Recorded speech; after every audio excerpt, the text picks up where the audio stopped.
Welcome back to the lab. Let's talk about dragon punches, and more specifically, the fastest, easiest, most efficient dragon punch, the walking dragon punch. This is officially known as the SOCD dragon punch, which is just a fancy way of saying walking dragon punch. And this is an alternative way to input a dragon punch that uses all three of your fingers, rather than two of them and using them rapidly.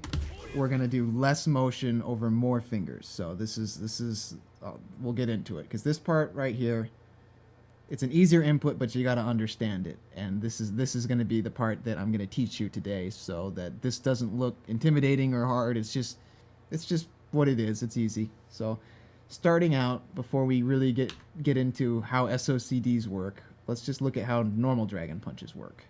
So let me clear the input history, and let's get rid of the. We'll get back to that, and let's just zoom in on our inputs. So we got forward, down, down, forward. This is how we know how to dragon punch on HitBox. So just a nice, quick, clean dragon punch. All of that is being done with these two fingers. So there's the dragon punch. Forward, and then we let go to neutral, down, down, forward. Now let's look at the SOCD dragon punch with the input histories on, using the technique. The input history is the exact same thing. That's because when you look at this, left and right cancel each other out. So if you look at it, here's the forward, here's the down, and then here's the down forward. Shout outs to penmanship with a mouse. So let me demonstrate that. I'm gonna press left and right at the exact same time. Notice in the input history nothing changed. That's because left and right cancel each other out. They're not left and right at the same time, so we're not blocking. We're just gonna get punched in the face. They literally nullify each other. So if I'm holding forward and then I press and hold back, Ryu just stops walking forward. It's the same exact thing as me letting go. So what happens when neutral, we add the down? All three buttons together give us a perfect down input. That's because left and right cancel each other out. So we just get down. So the reason why this is such a good motion is because we say, for one, we use three of our fingers instead of two, so we're not. And another reason is we don't have to let go to press down. We're just adding more buttons.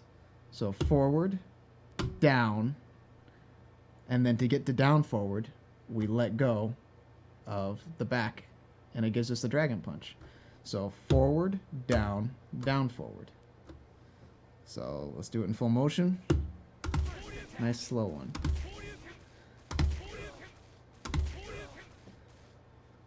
Forward, we skip neutral, straight to down, and then when we let go, negative edge of letting go gives us the down forward. So it's a free dragon punch, literally. Like this maxes out at 2 frames.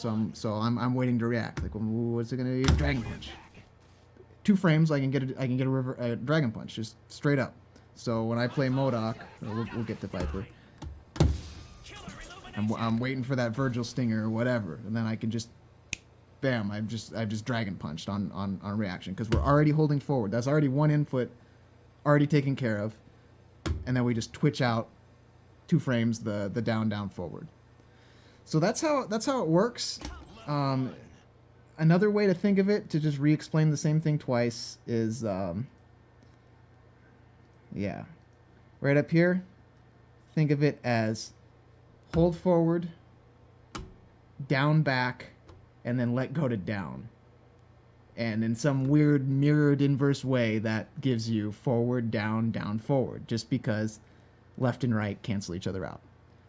So in a nutshell, that's how you do it. The other benefit that I haven't talked about, I've mostly been talking about speed. let's just talk about comfort and efficiency for a second, like, because that's the main thing this is for. Like, let me pull out Modok again, and the one of the where I use it comfortably in a Modok combo is right after the wall bounce.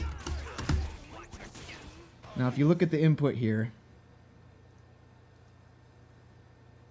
the wall bounce is forward H, and then here's the balloon bomb. So I'm already holding forward H for his command normal, for his wall bounce. So already I'm holding forward, so why not just finish the DP using the SOCD Dragon Punch? It's just a more efficient input. All the work's already done, so I might as well just let it rock. Another reason why it's really good in combos is, yeah, when you're on player 2 side, you're doing dragon punches. Let me get this back up so you can see. It's not a big deal. You use your ring finger, but let's face it, your ring finger is your weakest finger, no matter what that you're pushing buttons with. So if we're just designating your ring finger to holding forward, you do the actual dragon punch with your strongest fingers. So I know a lot of zeros for their lightning loops on player 2 side. They'll do the SOCD dragon punches because it's just an easier way to do it. So because you kind of mirror the input. So comfort level, speed, efficiency, it's just the best input for dragon punches. So that sums it up for this lesson. I'm gonna show you in the next lesson how to just let it rock and do Seismo spam, because it's really fun.